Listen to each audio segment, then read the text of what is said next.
All right. We'll go ahead and get started. I'll call to order the Monday, June 6th, regularly scheduled town council meeting. If you would please join me in the Pledge of Allegiance. I pledge allegiance to the flag of the United States of America and to the republic for which it stands, one nation, under God, indivisible, with liberty and justice for all.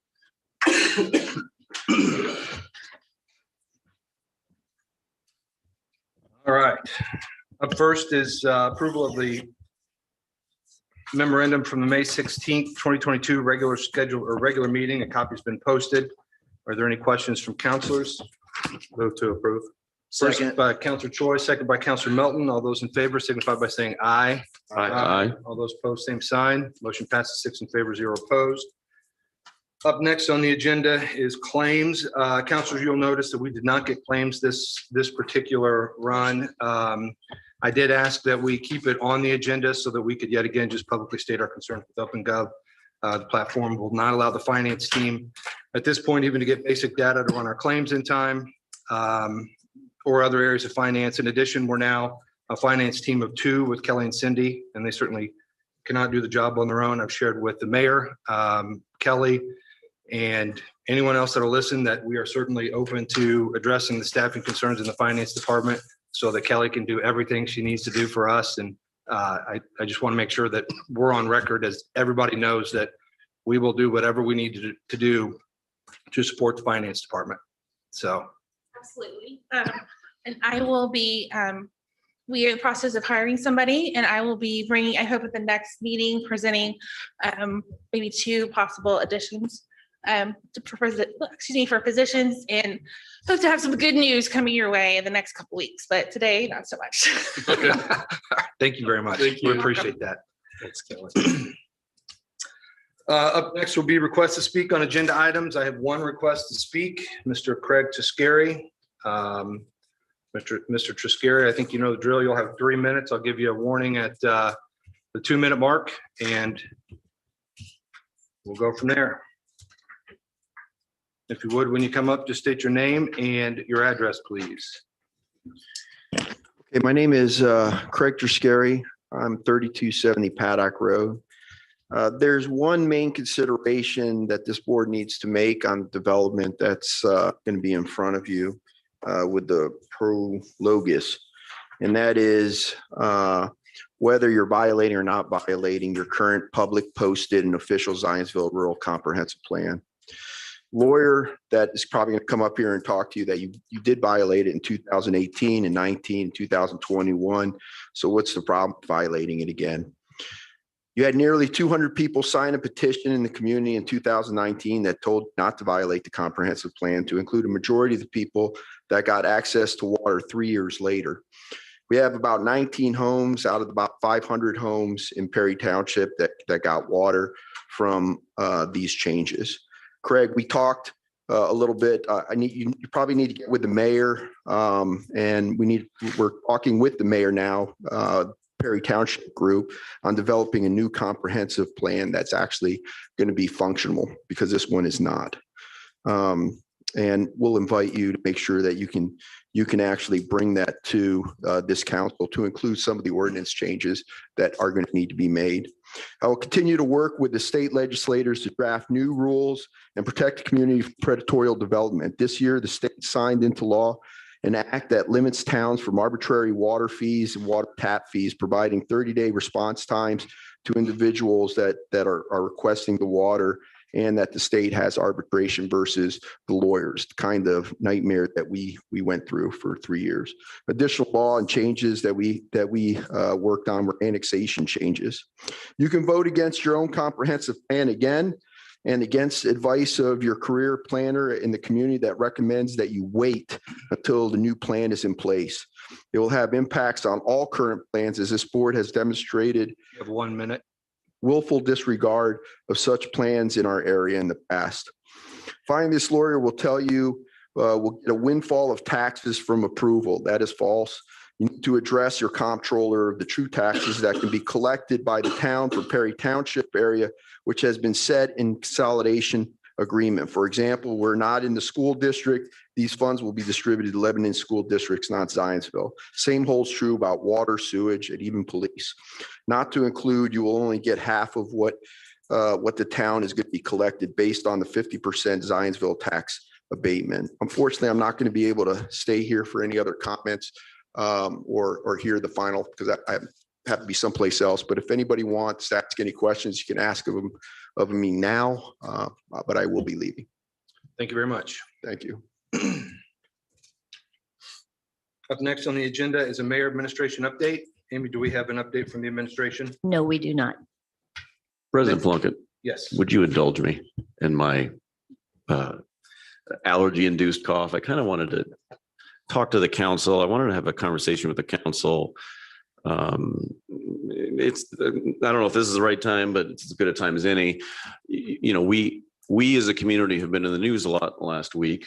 And you know, the mayor has made comments, and I don't really want to talk about those comments. Those are her comments, and she can defend or support them. I certainly, maybe many of you heard a lot about those comments, but I kind of want to talk about a broader subject of public safety in schools. The Texas shooting, I think, has given me a lot to think about personally. I've talked a lot with Jane Burgess. I think you know Jane. She's on the school board for 12 years, to talk about what do schools need? What does our community need? And pragmatically, what is it that we can do as a council? So if you sort of think about gun laws and the current state of gun laws, it's really driven by state government and federal government, right? So if the federal government dictates that an 18-year-old can go in and buy an AR, that is a decision at the federal government level. That is something that we really can't override. You know, we as a body cannot create a law if we wanted to. I'm not saying we want to, but we can't create a law that makes guns more available or less available. We are effectively a product of the environment of those laws, with the same thing happening at the state level, right? The state is about to introduce the need, or you are allowed to conceal carry without a permit. And that was a decision made at the state level, and it effectively dictates the reality of our situation. And if voters approve of those laws, they can certainly reelect those representatives. If they want less restrictions on guns, they can elect representatives to do that. If they want more restrictions on guns, they can elect representatives to do it. But whatever happens, the pragmatic reality of we as a community of Zionsville is folks are operating within the legal framework created at a state and a federal level. So what is it that we can do, right? I mean, we can give speeches, we can do proclamations, but pragmatically, we as a council have a budget, right? And that is our tool, I think, with taxpayer dollars, to figure out how do we make the community more safe. And so what I would like to hear, and President Plunkett, with your blessing, your coordination, I'd like to coordinate in future meetings, hopefully soon. How do we talk to those leaders about prevention, certainly first, right? How do you prevent a mass shooting? Obviously, you can't 100% do that, but what is it that we can do from a mental health initiative or other initiatives to fund to prevent it? Or how do we respond in the case that something happens? And so I would love to hear from a number of different organizations. I'd love to hear from the Boone County Health Department on mental health. I know that's something that Councilor Choi has talked about in the past. You know, is that something we can help fund more of? Is that something that we can participate more in? I would like to hear from our schools. We have a good partnership with our schools. We have school resource officers. I want to hear what do they need? Do they need anything more? Do they need more officers? Do they need less officers? What is their position on this? We obviously don't have anything to do with the schools. There's a separate school board around that, but we provide ZPD officers there, as does the Boone County Sheriff Office. I would love to hear from Chief Spears. He released a video today. I would encourage you to read it. I have full faith in Chief Spears and ZPD and his comments that if there was a situation, that they would respond quickly and bravely and are trained to do so. But I do want to understand, you know, the 2022 budget, by Chief Spears' own plan, we should probably have 2 additional officers. Does he have the staffing he needs? Does he have the training he needs? Does he have the equipment he needs? to keep the community as safe as possible. I'd also want to hear from the fire department. What's their staffing needs? Where is their response times? What is it if there's a mass casualty event that they would need? What is it from a training standpoint? I want to hear all these things to understand, what is it that maybe we should do? Let's not wait till the next budget, but do now. Like if Chief Spears says, I need 2 more officers, then let's find it. We have been frustrated, I think, with the financial system, the lack of insights into financials. We couldn't even process claims today. We've been promised this executive meeting to get some of these answers. That's not been scheduled. That starts hurting our ability to make decisions, and especially when you start figuring out, like, how do we spend money for public safety? I think we almost have to go forward even without that information, with kind of the backup plan being, we do have this CARES money as a fallback that we can keep as a hold if we sort of overspend in the near time until things can catch up. We see a lot of spending requests come through here. We've got a request today for $385,000 to buy out a land contract. Last meeting, we heard from the Parks Department about buying a $4 million piece of land towards a $20 or $30 million park. Those aren't necessarily bad things, but I want to hear from public safety first. I want to find out what they need. I want to fund it. And then once I feel satisfied that they have everything they need, then I'm okay with funding other things. And so I'm not sure how, obviously this is all news to you for me saying these things, and I'm curious your guys' thoughts on all this, but it's just kind of where I'm at in terms of public safety, where I'm at in terms of what can we do about mass shootings. I think that's what we can do. If there's other things we can do, I want to hear about it. But that's where I'm at. So I think I go to one thing just from administration perspective. I would like Heather, Amy, I think maybe after the administration update before old business, I would like to put a council update in there for future meetings. I think it's important that we have this platform to communicate and talk about things that are important to us without taking up different parts of the agenda. So I do like that kind of delineation between the administration update and then our update. Now, from there, I agree with you 100%. I think we should absolutely have additional dialogue about, from our police chief, fire chief, everybody associated with our schools that would help protect our kids. We can bring in the Boone County Sheriff's Office because they certainly work in some of the Zionsville schools as well. I think that's important. I think it's important to understand that. And to your point, if we need to move some money around to fund positions, again, there were 2 officers, I believe, in the last budget cycle for police and upwards of 7 for the fire department. I think that was certainly something that we were all interested in earlier this year, and other things just kind of sidetracked us a little bit. So, yeah, I'm with you. Okay. I'm with you. We can coordinate off meeting, but maybe the next meeting we can have those conversations and get started on that quickly. So, and I appreciate the conversation. I support what you've said fully. I think as we move forward into an important topic like this, that it's incumbent upon us to have some kind of structured way to address it rather than something piecemeal, that we talk about something in terms of funding a couple of extra officers or improving the safety profile of our schools, those kind of things. But so, and I'm never one to suggest more meetings, but maybe this is an important enough topic that we have a town council task force on this issue, so that we have an ability to address this in a more cohesive and coherent manner than to address individual issues kind of here on a one-off kind of pattern. So if we have more of a comprehensive plan around this, I think we want to do this in an expeditious manner, but we also want to do it completely as well. Instead of let's do this year and let's do that next year. Let's look at what it means to have a coherent plan around safety for our children. So I would suggest that we put together a team to look into this very quickly and to address the concerns of the community. I think it also needs to include someone from the schools.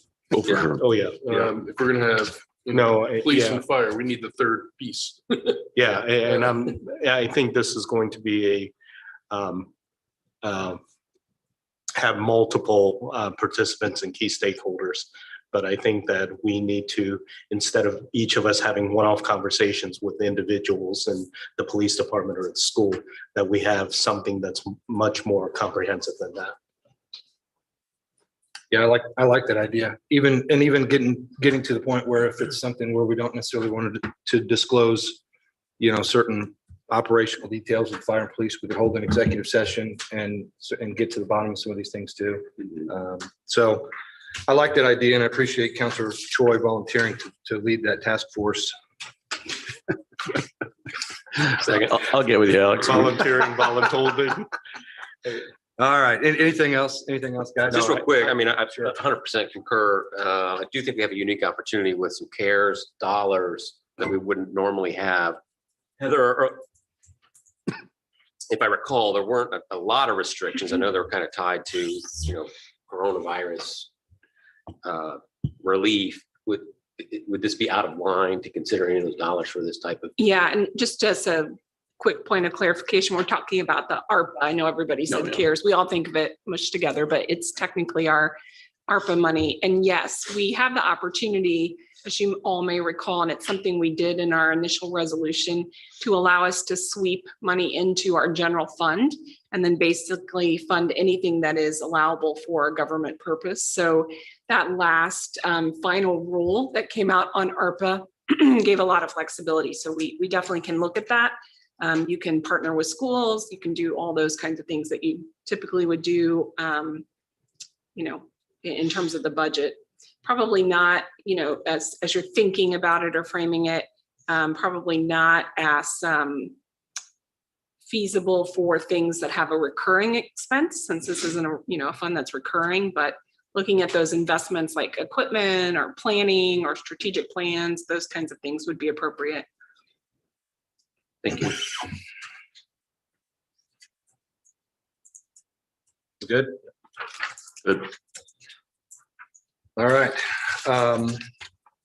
Before we do move on from there, I know we talked last time, Councilor Melton brought up ARPA money, and since we're on that subject, I think that it's important to acknowledge both the next step and what we decide we want to do here, and perhaps we put that on the agenda for the next meeting or one following that. But understanding the flexibility, I think it's important that we have some very open and public dialogue with the community about how they would like to see some of this money spent as well. For sure. So that it's not just us making the decision or the mayor making the decision. We're all working on this together. So Councilor Burke and I talked a little bit about holding some town hall meetings just to get some input, and that's probably something we'll start to put into motion here this summer. So up next is old business, and there is no old business. So first up on new business is a consideration of an additional appropriation resolution. This is for the Aaron Corporation 875 property, resolution 2022-07. And Kelly is going to present for this.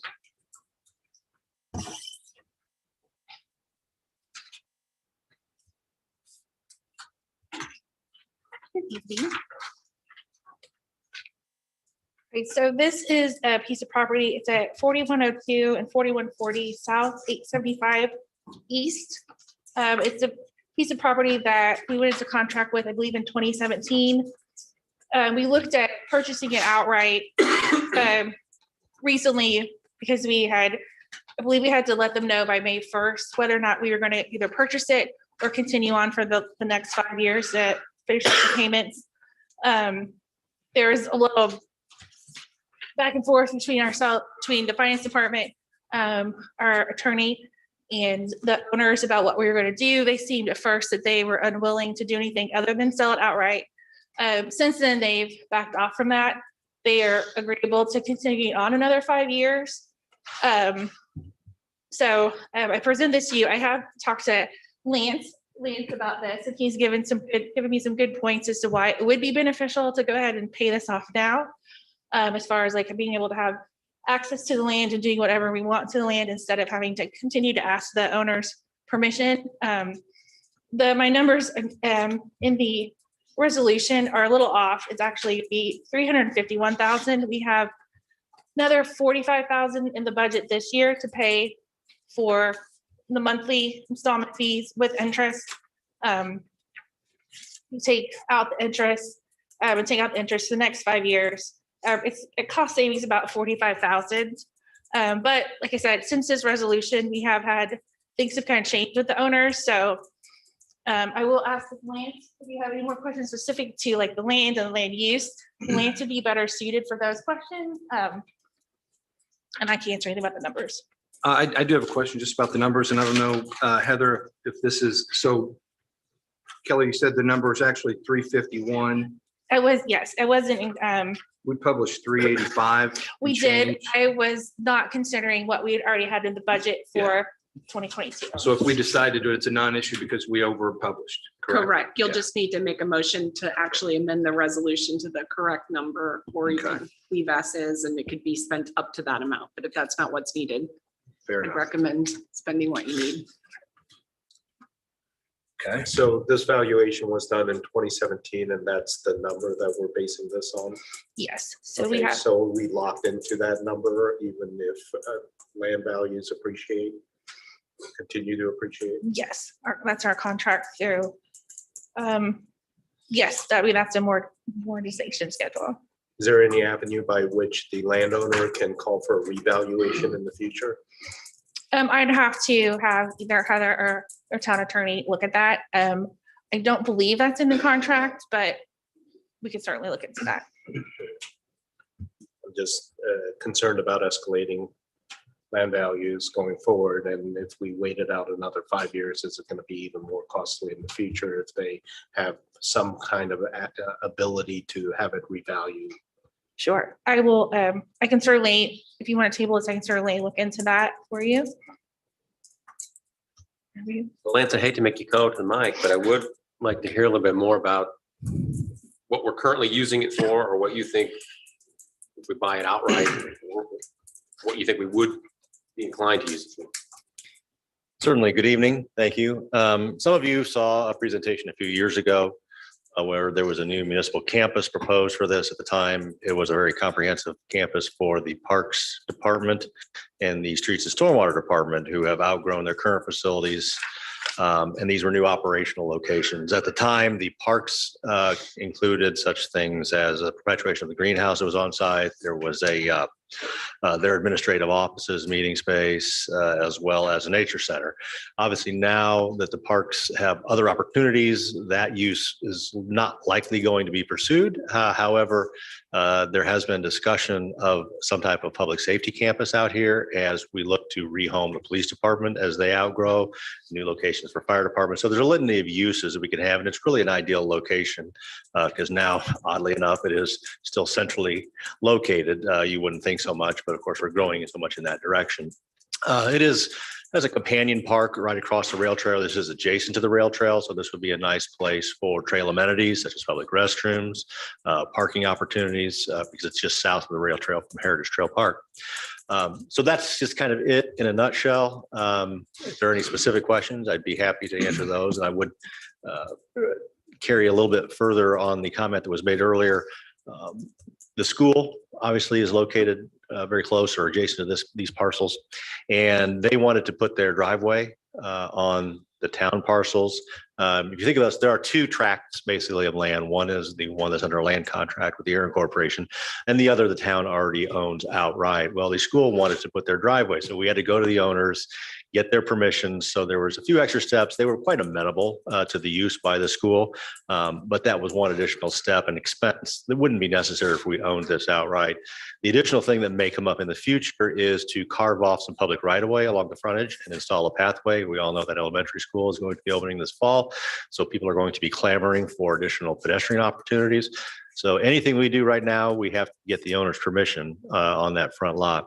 Currently we are using all the buildings on there that were once part of the Rail Trail Gardens and that operation as storage. Police have things. I think every department has found a little corner out there or a building to store excess equipment. Thank you. Kelly, what's the advantage to buying it and paying it now as opposed to continuing just to make installments on it? Sounds like they're open to that now. It'd be a cost savings about 45,000 over the next 5 years. So not huge in the grand scheme of things, but it would be a bit of a savings. Does buying the land take it off the public tax roll? Yes, So we'd save 45 grand, but then we also wouldn't be able to tax it for the next 5 years. correct. But we also pay the taxes. Oh, we do pay the taxes. Which I could not give you the amount off the top. I'd have to look into the amount. I apologize, but yes, we pay the taxes. So it's Got it. So Sorry, it's a bit of a additional wash. savings on top of 45. Does the contract, if it's a 5-year extension, allow for payment at any point to buy out that contract? Or is it an annual option, or are we locked in if we choose not to do this for 5 more years of? From what I can tell, we're locked in. But I can always go back to them and ask. They may be agreeable to something like that. I mean, good to have that flexibility. I mean, I share Councilor Choi's concern that if they can revalue it, but if they're locked in an evaluation and we can buy it when needed, quite frankly, would prefer to sit on the cash and, I appreciate the savings, but, let's call it 10 grand a year. It may not be worth the 350 that we take out of the checking account. But the other concern I have is, we haven't been, where's this? So this is coming out of the general fund, which has a nice healthy reserve, but when we're able to predict something in the future, this isn't something that we've been saving for. Is that right? Correct. No, Okay. we have in the budget for this year.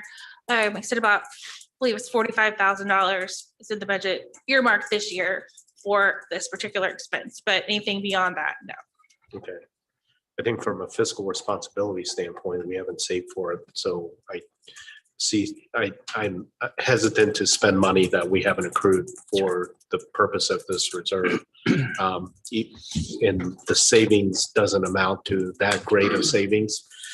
But if you were to come back to me and say at 2 years from now, they can revalue the land, my feelings about this would drastically change. I agree. Is the reason you're bringing it forward now, just because obviously you're new to the job, you saw it and saw an opportunity, or are we in a situation where we're re-signing an extension during this time period? It was more because at first, because we had let it lapse. It was kind of right when there was a lot going on. And so it just elapsed. The May 1st deadline had passed. At first there was a lot of push from the owners about, they weren't agreeable to anything. We need to just get this done. So it was kind of a knee-jerk reaction, but they softened up. So this resolution was kind of in response to that. They've softened up. They're agreeable to go ahead and sign for another 5 years. And I can certainly find out if we could shorten that if we wanted to, or pay it out at some point in the next 5 years. I just wonder if that's something that you're going to investigate. And to Alex's point, would they reassess this value?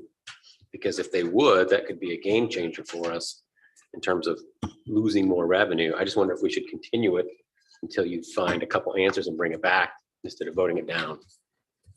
Yeah, I would think that we should continue this until we have better information. Heather, do I still need to open and close the public hearing? You haven't opened it yet. So the one thought I had, and I was looking at Lance, because I was going to telepathically get an answer from him, but I thought I recalled when the town entered into this agreement initially, the sales price for the property was set. We went through 2 appraisals. I'm looking at Lance, if my memory serving me correctly. If that's the case, and we're just buying down the principal with a buyout at the end of the contract, then the land value is not going to change. And I do recall, Kelly, you said the number had shifted because of payments we had made. So Lance, am I right in my memory? You're correct. Okay. This did not have an escalation clause or ability within the contract. I don't recall if it was callable periodically every 5 years. So that would be something that Yeah, we need to look at. merits some investigation, because obviously if you're sitting on this property and you have a sales price from 5 years ago and you can call it or put it on the open market, what do you want to do? I think I'd put it on the open market. So I think that if they're willing to honor the original terms without escalation for a brief period of time, I just don't think we're going to be able to get that forever. Certainly if land values continue to trend as they are. But I think you're right, Heather. Okay, yeah, that was my memory. It's been a while, but my thought is we could take a look at the contract. We wouldn't have to go forward with the public hearing tonight. If we do decide to go forward, we will need the notice period for the public hearing, which we can work on. But Amy Nooning and I am sure could take a look at that original contract and just the renewal with Kelly and try to bring back a recommendation. So if you guys are going to look at that, then we can essentially continue this Yes. to the next meeting. If Kelly's okay with that. And we can That's take a motion without having a public hearing on this. Yes, you can make a motion to table it. Yeah. Yeah. Okay. Mhm. All right. Is there any other benefit to paying it off now aside from the $40,000? I mean, do we have a plan? Well, sounds like you have the ability to do what you want to the property without asking. But we have that ability as it is, as she stated, with maybe going back to the homeowners or the property owners and asking, can we put a path? Yeah. A walking path, a safety walking path. So it's only the $40,000. And I just didn't know if there's something that's drawing us to close on this aside from that. You said in May, we default? Is that what you said? We didn't, we made our payment. We made our But we payment. hadn't told them, we had like a certain time frame. I believe by May 5th, to let them know if we were going to continue on for another 5 years or purchase the property. And we missed that deadline. So there was a lot of pushback from the owners about going ahead and purchasing the property. So that's kind of where this resolution came from. Since then, they've softened.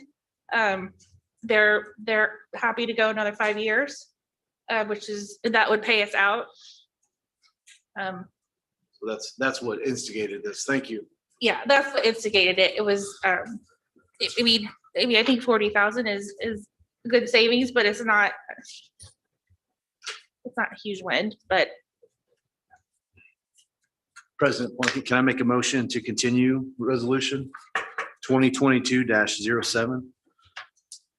Certainly. First by Counselor Melton. Second by Counselor Colt. All those in favor signify by saying aye. Aye. All those opposed, same sign. Motion passes 6 in favor, 0 opposed. Thank you, Kelly. Up next is a consideration of an ordinance establishing Promontory Planned Unit Development District. This is ordinance 2022-08. Roger and Matt, I believe you guys are presenting this. Good evening. Thank you.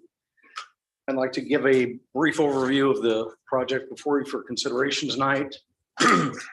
A quick history of the process that's gone through to date, and then I'll turn it over to Mr. Price for him to go into the details with you.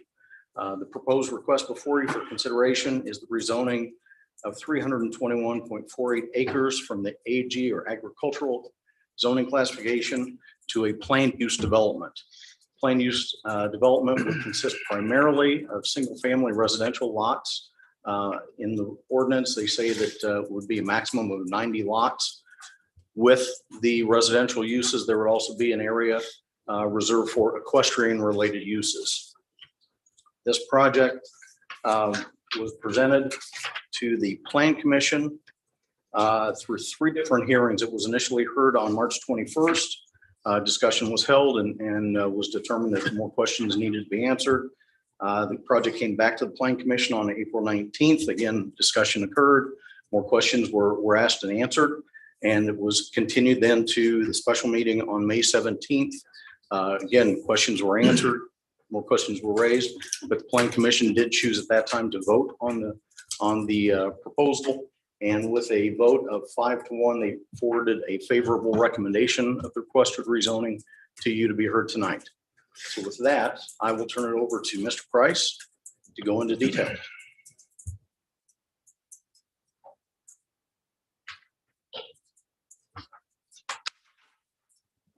Thank you, Mr. Kilmer. Mr. President, members of the council, for the record, my name is Matt Price. here tonight on behalf of Hinkie Development. I have Doug Fleener with me this evening in the audience, and he and I are available to answer any questions that you have. I thought maybe what I would do is just give you kind of a brief tour of the property. And I handed out a site plan that is included in your PUD ordinance, but I wanted to break it out separately just so you had it in front of you.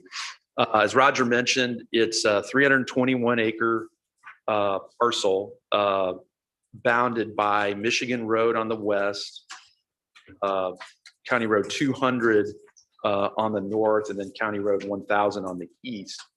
What is really the defining characteristic of the property is that it has a central lake, which improves the property. It's a beautiful body of water that today just has a single family residence on the entire property. The idea is to create a rural residential setting.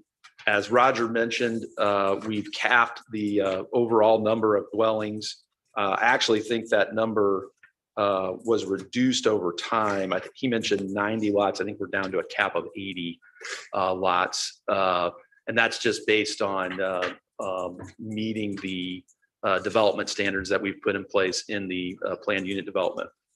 One of the things that we worked with the Plan Commission that I think really improved the product as we went through the proposal was to break out the development amenity areas into sub areas.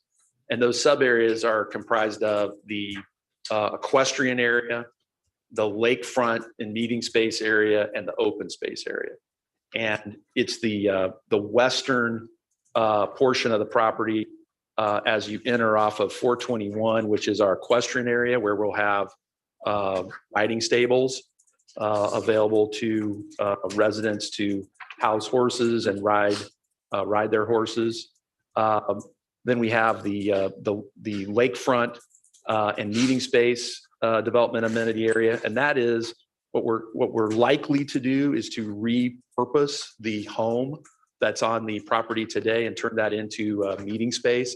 The idea is to have a lakefront living where you could go and rent a boat, a pontoon boat, where you could have a meal lakeside, where you could sit out by a fire pit in that area and have meeting space.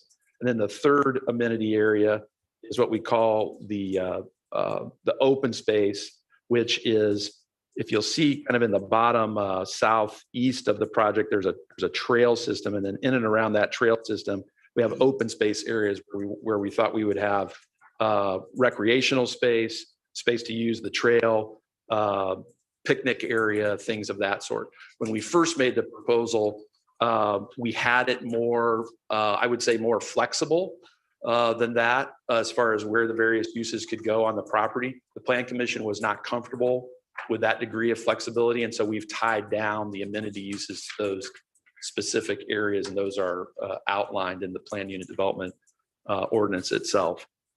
I believe the process was robust. We had one, I hesitate to call remonstrator, one person during the public hearing process that spoke on the project, and they simply asked that there be a right to farm commitment, an acknowledgement that and a requirement that residents coming to the neighborhood would acknowledge the agricultural uses that are in the surrounding vicinity, and that's a part of the planned unit development ordinance and has been incorporated into the proposal. So we believe we satisfactorily addressed her concern.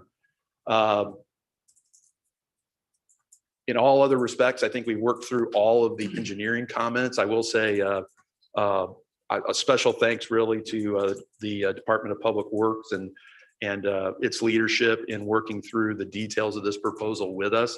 It involved multiple individual meetings with Mr. Lance and his department, including the town engineer. And we really feel like we wound up with a very a robust project and one that Zionsville can be proud of. As I mentioned, Doug and I are available to answer any questions that you have, and we respectfully request your approval this evening. Thank you.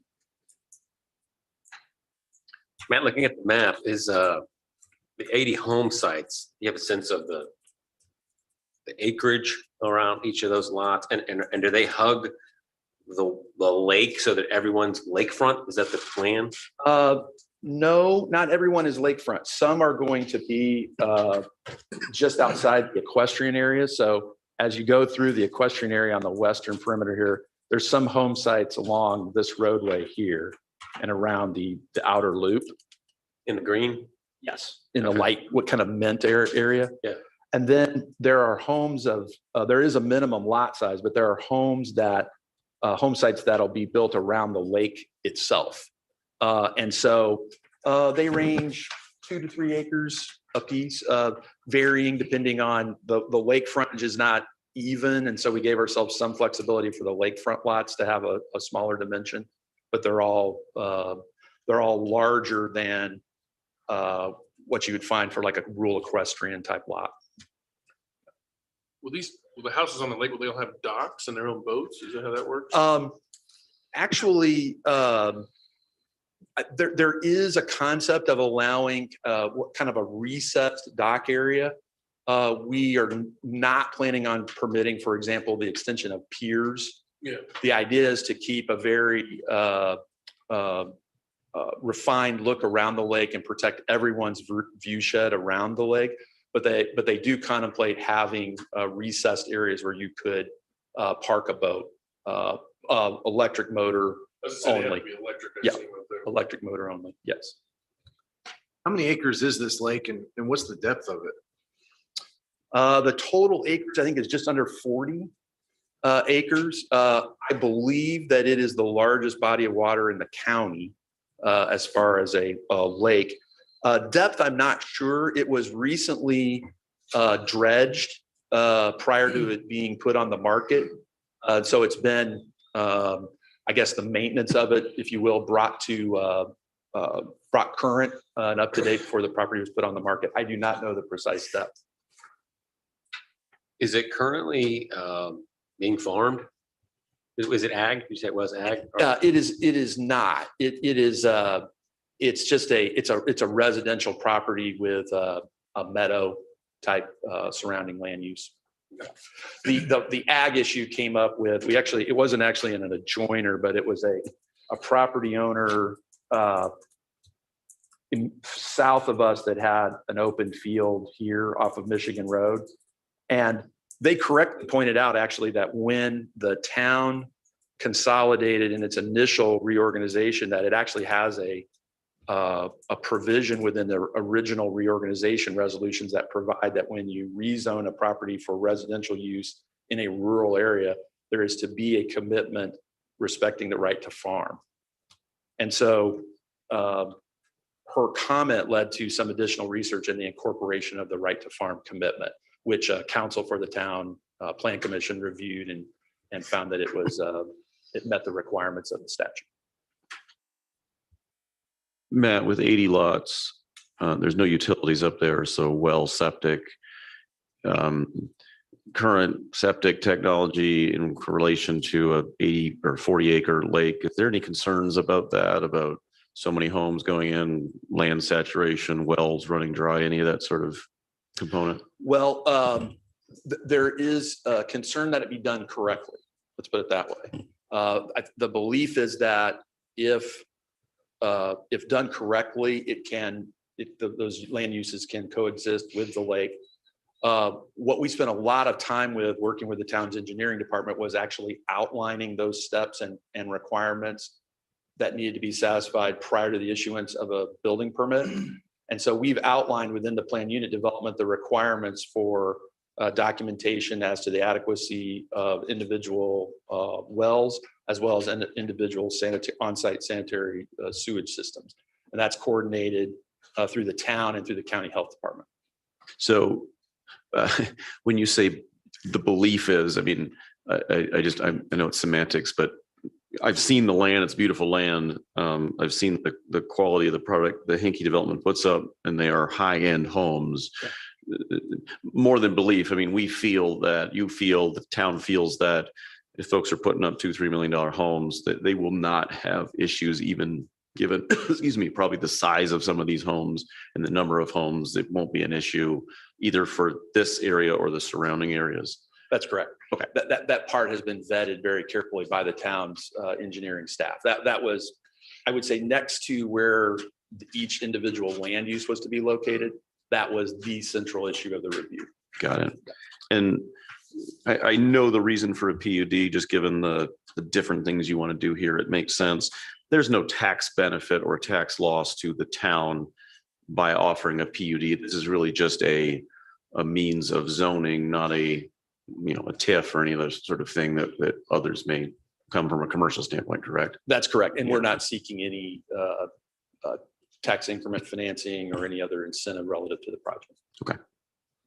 I'm a little geographically challenged. What's the proximity of this property to the airport?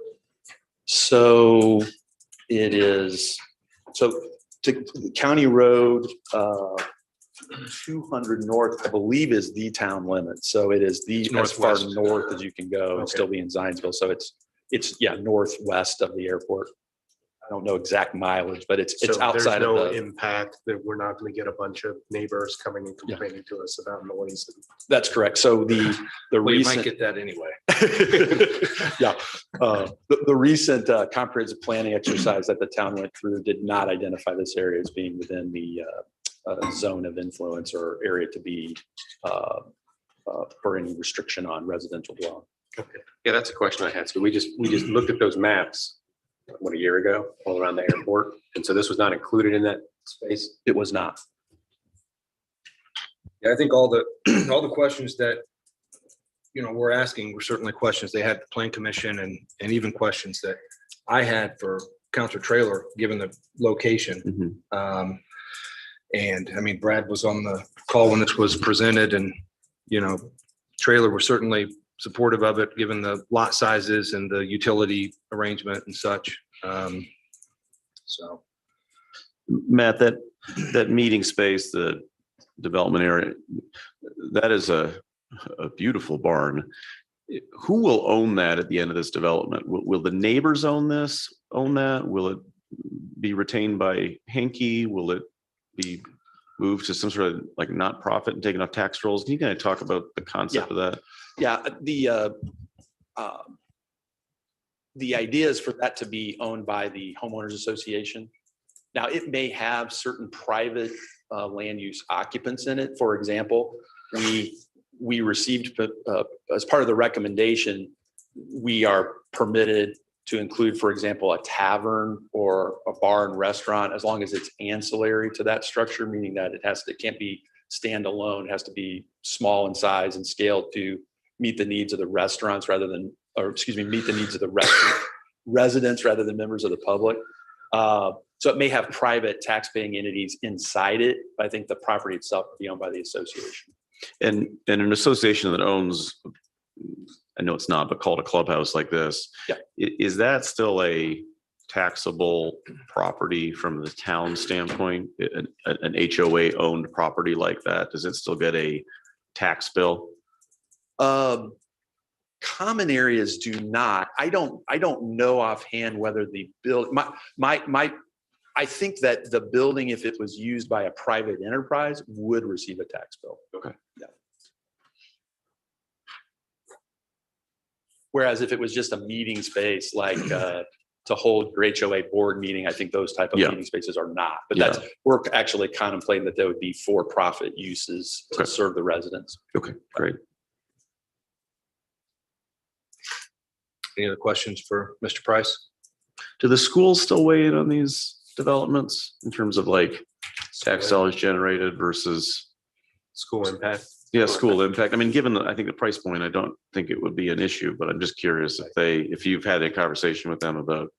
We have not, and I think given the price points here, where we're anticipating, in the multiple $1 million homes, we simply did not view it as a particular issue on this site, given that it's so far above the break-even level that the town publishes or the schools publish. No, that's fair. So I think somewhere around The 300,000, if I remember right. it's That's four. the four, is it four Yeah. something? Okay. Any other questions, comments for Mr. Price? Otherwise, I'd entertain a motion. I make a motion to approve. Second. First by Counselor Garrett, second by Counselor Troy. All those in favor signify by saying aye. Aye. All those opposed, same sign. Motion passes 6 in favor, 0 opposed. Up next, Matt, I don't know if you want to go very far. You're up on the next three. Up next is a consideration of an ordinance to amend the Town of Zionsville zoning ordinance for pro lodges. This is ordinance number 2022-09. Again, Roger and Matt.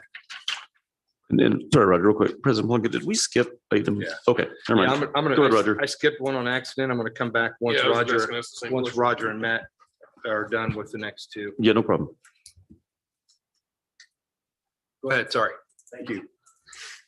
Similar to the promontory presentation, I'll give an overview and a brief history as to how the process has progressed, how the project has progressed, and I'll turn it over to Mr. Price for the details. What is before you tonight is a request to rezone 40 acres from the AG Rural Agricultural Zoning District to the Rural Light Industrial District, the I-1 district, by Prologis. Back in 2020, they rezoned approximately 76 acres, which is on the west side of State Road 267. And they were successful in this rezoning. They were looking to establish 2 large distribution facilities on this property. As time went by, they determined that they would like to pursue larger buildings for this property. However, larger buildings would not fit on those 76 acres. So they were able to secure an option to purchase the additional 40 acres to the west of what they had rezoned. And that is what they were looking to rezone tonight. They're looking to rezone that 40 acres from the AG to the I-1 to match up with the 76 acres they had done 2 years ago. This would accommodate larger distribution warehouses, which is what they're pursuing. The Plan Commission heard this case on May 16th, and in a vote of 6 in favor and 0 opposed, they gave a favorable recommendation and afforded that to you for your consideration tonight. With that, I'll turn it over to Mr. Price.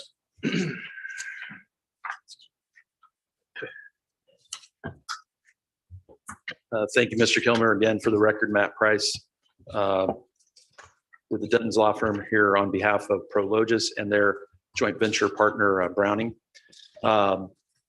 As Roger mentioned, this is a request to really expand on a rezoning which was approved back in 2020 for approximately 76 acres. The property is located at the northwest corner of County Road 550 and State Road 267. And County Road 550 is the road that joins the new midpoint interchange on I-65. And as Roger mentioned, this does permit the construction of 2 larger buildings than what were originally proposed, and that is to provide buildings that are responsive really to the marketplace and what is being sought in our community. I had a handout where I showed kind of in graphic detail the what the rezoning includes, and the red rectangle is the additional 40 acres. The property to the east of it is the existing 76 acres that was rezoned back in 2020. You can see, just to kind of give you some orientation, across State Road 267 to the east is the 267 Industrial Park, which is a project being built by Becknell. It was a rezoning, I think, back in 2018 by the town. To the north, immediately north of our parcel, is Exeter, and Exeter has continued to build going west from our site. So these 3 buildings have all been built since the initial 2020 rezoning. Matt, what's directly south of County Road? Was it 550? That is that's an open field. And it's actually owned by our land seller. So the 40 acres that we are seeking to purchase is actually part of a larger 117 acre parcel that's owned by our landowner as well. And one of the things the Plan Commission brought up in its deliberations was that our landowner is going to be the neighbor to this project. And so they knowingly entered into the contract and participated in this rezoning request. Now we do give notice out further. When your neighbor is the land seller, then you don't count that neighbor as part of the notice group. And so you have a larger sphere of individuals who are entitled to notice, which we did. But the Plan Commission, I think, found it instructive that landowner has a vested interest in seeing the development pattern in that area, participated in this transaction. Then I showed kind of the new development. This page is out of our engineered drawings. We have a parcel down here that's not included in our development that is at the very corner of the intersection of 67 and 550, and it's kind of an interesting building that it's used for kind of a light industrial use today. I believe there's a USAC racing team that's using that for kind of its team headquarters. The property owner actually lives in California, and we've spoken to him. He has no interest in selling. He likes his property just the way it is and wants to continue to use it for, I think it's actually his racing team. And then what our proposal included was to carry over the commitments that were made in the 2020 rezoning and make those same commitments applicable to the entire project. And that includes both the height of light poles, downward directional lighting on the buildings, the buffering around the perimeter of the buildings, that the development is to be consistent with the submitted site plan, subject to potential changes in the number and size of buildings. That's just to respond to the marketplace, and that of course would be subject to review by the Plan Commission as part of their development plan, and then the screening of any dumpsters on site as well. We'd be happy to answer any questions that you have. I neglected to say at the outset that I'd like to introduce Amy Zebka, who is the project lead for Prologis, and our civil engineer, Jerry Kittle. And each of us are available to answer any questions that you have regarding the proposals. Thank you. Matt, what with the acreage to the west, the proposed buildings go potentially from what to what in terms of square footage? Yeah. That's a great question. So the original was for two buildings at about 550,000 square feet. This would allow one for just over 900 and another for 853. So in gross square footage, we go from 1.1 million to almost 1.8. It's a little less than 1.8. Now that would be subject to the needs of the individual users, but it allows you to build up to that size of building. In terms of area. Is Prologis doing spec buildings, or are they doing a build to suit or TBD? It's a little bit TBD, but I will tell you this, that the joint ventures, I think, bias is to be build to suit. Okay. And so I think this allowed them to participate more fully in RFPs that are issued for our marketplace. And it looks, correct me if I'm wrong, I believe the state is building a new interchange at 550 and 65. So given this location, I imagine we had a public speaker today. His neighborhood is north by 3 or 4 buildings of this project. I would assume most of this traffic would be going south and on 550 onto 65, correct? Yes. Potentially. Potentially, yes. I think there's one item that is, I think a major development pattern is that to our southeast, Whitestown has recently rezoned almost 400 acres to a very similar land use. And so I think the thought is that interchange is going to service this type of use in the area. Yes. Yeah, makes sense. I'm supportive. I just appreciate them investing in our community, so no concerns.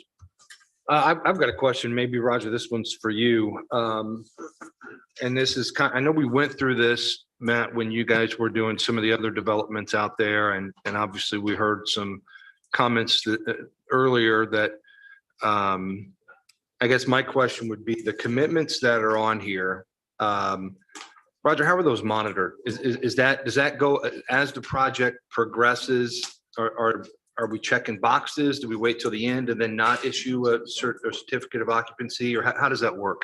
That's exactly correct. As construction occurs on a project, we're going to be monitoring the commitments that have been put in place. And if those are not adhered to, if they're not met, the certificate of occupancy is not issued until those are met. So it would be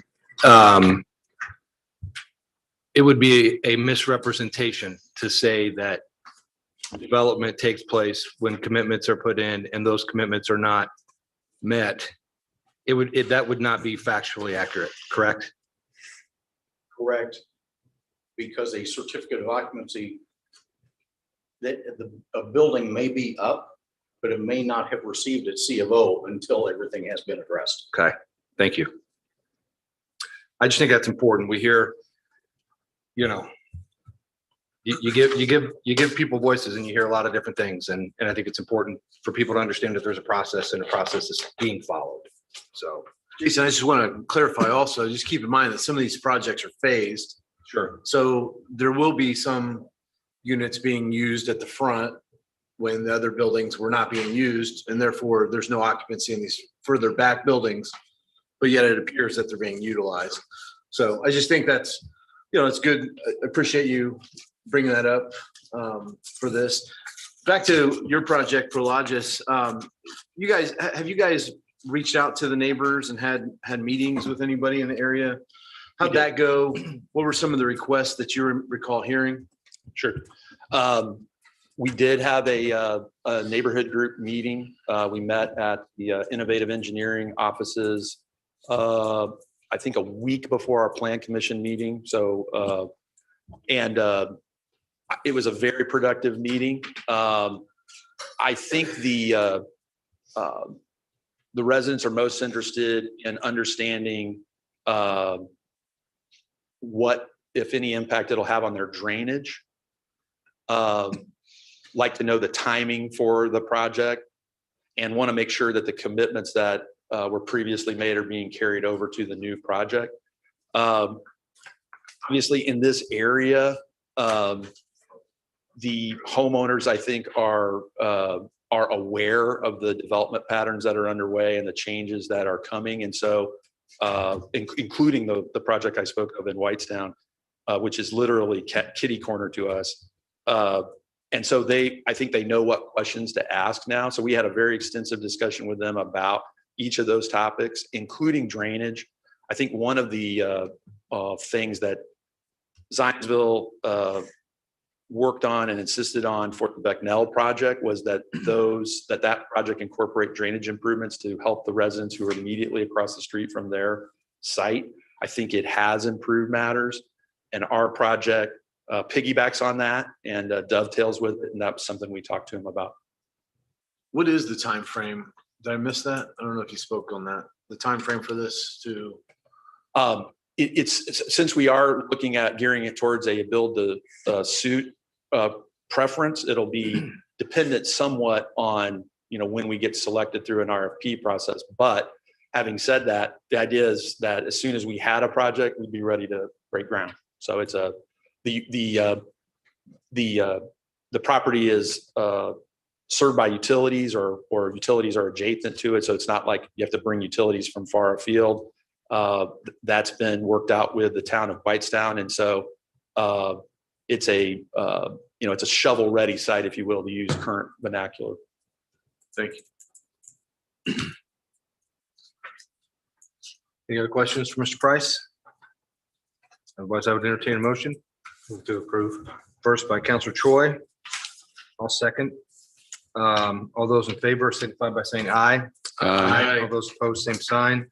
Motion passes 6 in favor, 0 opposed. Up next is a consideration of an ordinance to modify a commitment concerning the use or development of real estate. This is again the Prologis, Roger and Matt. Thank you.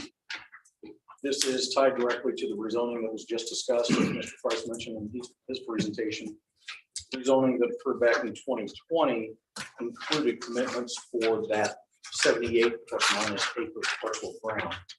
Now that they're adding 40 acres to that, they want to continue those same commitments that were applicable to the 78 acres, also make those applicable to these 40 so that it's one cohesive project altogether. No change in the items on the commitments themselves. They just want to change the legal description of what applies. They want to add 40 acres to the legal description, and then also modify the site plan, which was an exhibit to the original commitments. The original site plan showed the smaller buildings. The new proposed site plan would show the larger proposed buildings. Nothing to add to that. It's a ministerial step to make sure those commitments are added to the new property. Yeah. Any questions from counselors? First by Counselor Burke, second by Counselor Garrett. All those in favor signify by saying aye. Aye. Any opposed, same sign. Motion passes 6 in favor, 0 opposed. Councilors, you'll notice that I skipped item B on new business, which is a consideration of an ordinance authorizing the town of Zionsville, Indiana to become, thank you very much, Matt. Sorry about that. To become a member of the Central Indiana Regional Development Authority pursuant to Indiana Code 36-7.7. This is a first reading. You guys will recall Mayor Jensen from Noblesville presented to the council, and this is simply an opportunity to be more strategic with opportunities to get grants and write grants and get groups together with Noblesville, Westfield, Zionsville, Indianapolis, and some other surrounding communities. This would be, I believe, this would be, the mayor would sit on this as the mayors with every other town would do that as well. We also have a resolution that we will need to pass at some point. I did have communication with Mayor Jensen, and he mentioned that it's simply fine to do this in the normal two-step process here. And the next step would be to have a resolution. We're not losing funding for anything by doing it this way. So any questions, I'm happy to answer it to the best that I can. So, and I forgot to ask this, or maybe I just didn't hear it. As far as the administrative costs around this, how is this shared amongst the different municipalities? Yeah, there would be some cost eventually, right? I mean, you gotta write grants, you gotta request funds. I don't know the answer directly. I would imagine it's split evenly with the different municipalities. Heather, would you assume that's correct as well? Yes, I do think there's some language, maybe in the resolution. I was just kind of clicking through. The ordinance is just to join the RDA, and then the resolution is more of the partnership and what the partnership entails. I believe that language is covered there and talks about the pro rata share based on the number of citizens, in the economic development area. I mean, obviously, from our standpoint, a pro rata share would be much more favorable, but I can't imagine that the administrative costs around this is going to be that significant anyway. Yeah, I would agree. Any questions? Any other questions? I would make a motion to approve the ordinance. Second by Councilor Burke. All those in favor, all those in favor signify by saying aye. Aye. All those opposed, same sign. Motion passes 6 in favor, 0 opposed. Up last in new business is consideration of a resolution regarding the establishment of economic development area. This is resolution 2022-09. Brian Chris with Ice Miller is going to be presenting.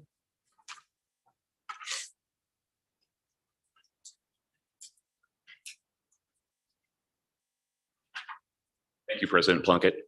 Brian Christ with Ice Miller, represent the Zionsville Redevelopment Commission, and we are also bond counsel for this potential bond transaction for the farm development on Michigan Road. I was here in early May and asked for your approval of a resolution regarding the creation of or actually approval of the Planning Commission's economic development plan with respect to this particular project. You passed it, then it went to the RDC for a hearing with respect to the plan. And now we are at the second stage of the bond process, and that is a request to adopt a resolution that approves the creation of a new economic development area, which is essentially would be the boundary of the tax increment financing district. So it'd be the capture area for the TIF. From here, if you choose to approve the resolution and the creation of the EDA tonight, there would be two more steps. We would be back sometime in July for the introduction of the bond resolution itself, and then we would be back in August for a final approval of the bonds and kind of finishing up the TIF district area. You were here before. And obviously, I've met with you guys and the Pittmans, so I'm familiar with their property. But it sounds like the EDA or the TIF would expand beyond that. Was that when we voted before? Is that something that'll come later when we define the actual geography of the EDA or the TIF? Actually, this resolution is for defining the area of the economic development area, which is the boundaries of the TIF. Can you kind of walk through? I mean, I know we don't have a map in here, I don't believe, of what those boundaries would be. I think the boundaries are consistent with what was shown during the last meeting in May and early May. I don't think they have changed. Okay.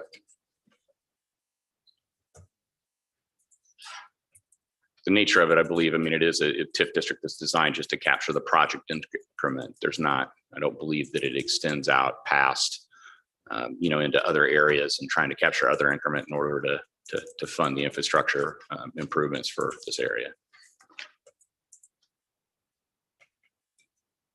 Are there any questions from counselors?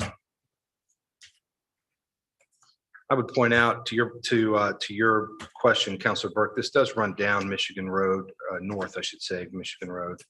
And the idea behind that,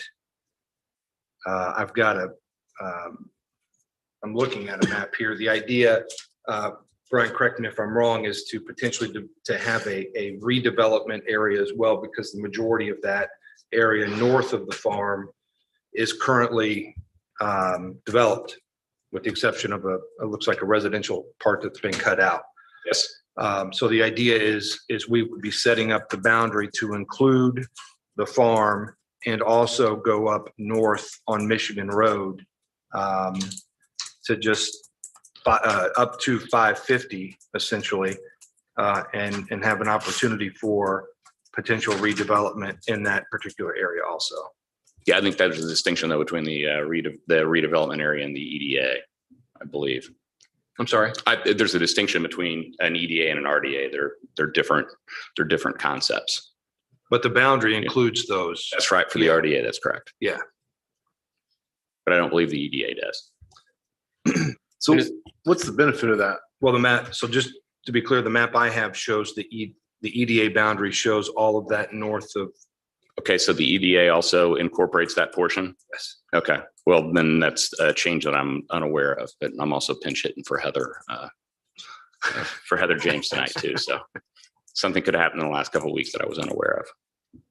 Yeah, I think Craig had the same question I had, which was if it's already developed, and I get that it's a commercial part of Michigan Road, why the change? I think we had a conversation potentially about connectivity, like pathways and connectivity up there. Does that ring a bell, Lance? I don't know if no. Okay. No, I believe this. I asked the mayor about that on our call, and I think Roger was on the call as well, and it was just simply a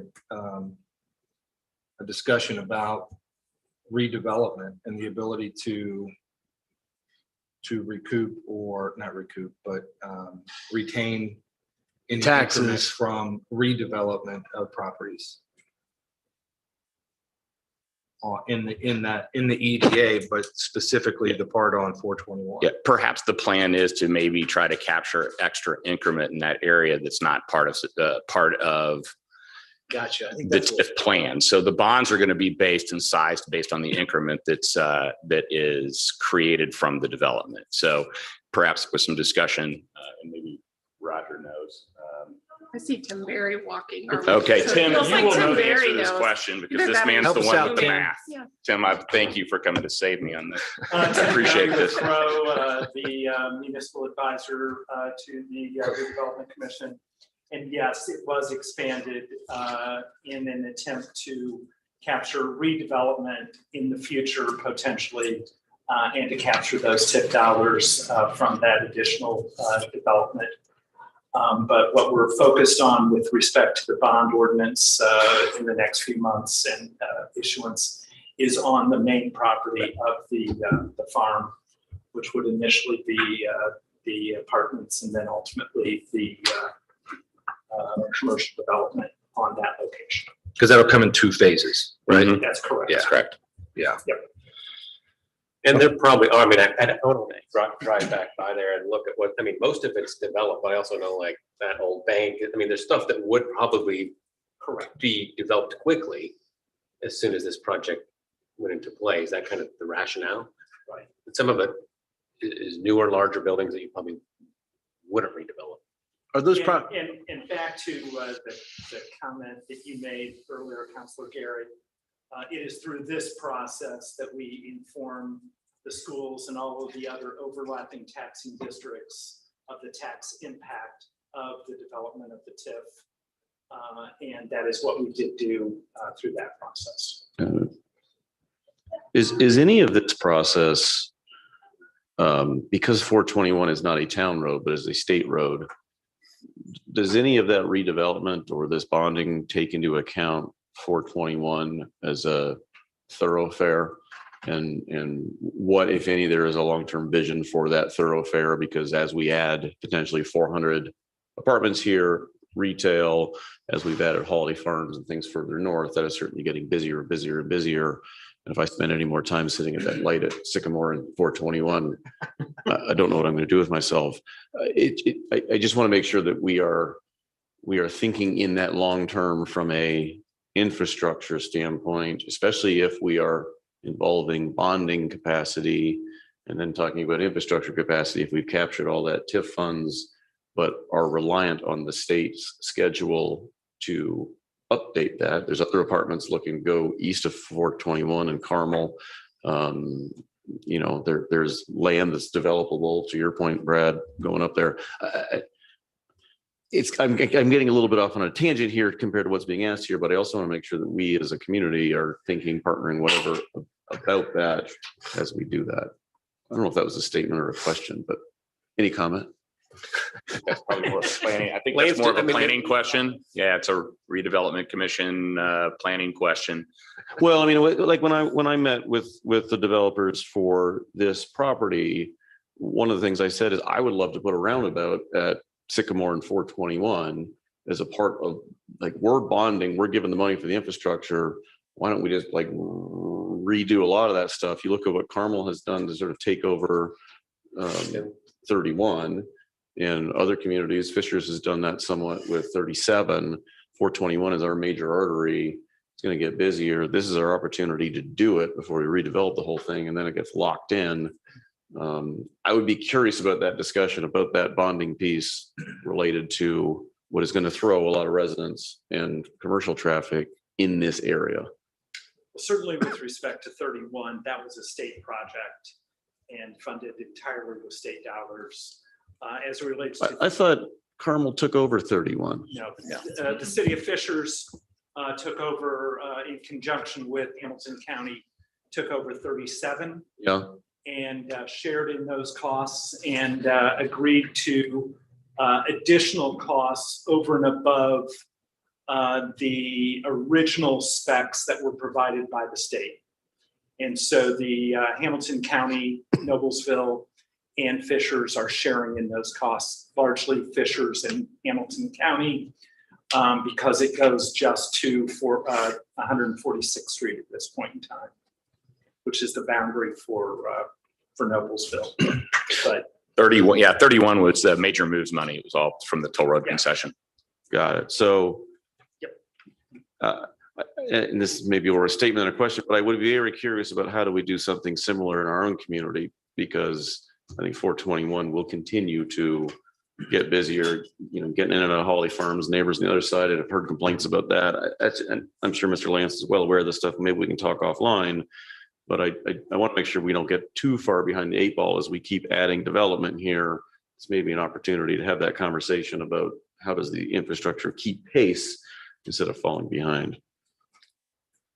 I think that's a great point. I think, to that comment, I think we're already falling behind on 421 with the subdivisions that are going up there just north of 116th Street. I mean, I live off of 146 and 421, and just the congestion, construction, traffic, everything around that, it's just become overbearing. So it's just going to get worse as more developments happen above 146, which is, it probably in the next 10 years or so. So do we need to, as we consider this, do we need to in parallel consider something more strategic for that road? Yeah, does the creation of this or the voting for this in any way impact what to do with those captured dollars? Or this is just the legal mechanism to capture them? And to Councilor Choi's point, if we then do think about something more strategic in 421, are these dollars once captured in this already predetermined for this project, or can they be used for other types of infrastructure priorities above and beyond what is captured within the actual farm itself that supports the farm's infrastructure? Most of what will be captured from the farm will be utilized back as a developer purchase bond. Right, but this is to what President Plunkett was saying, this area is much more encompassing than the farm. Does having a much more encompassed area allow us to potentially do some of that stuff, or is this already predetermined dollars to support the farm, in which case I'm a little less supportive of taking other areas to support a private development. I don't mind the private development supporting the private development. So the TIF would be the increment over and above in the redevelopment in the future. That would be then generated, that would be potentially available for other purposes. That will go through a public process, this correct? project, they're not committed to any development around the current location of the farm. But when you expand it into those areas, then you would be recreating the base as today's assessed value. So the only increment you would be receiving would be any redevelopment or reassessment on those parcels moving forward. So what happens to the base within the areas today? That goes to the taxing units as it's dispersed today to the city, the town, the county, the library.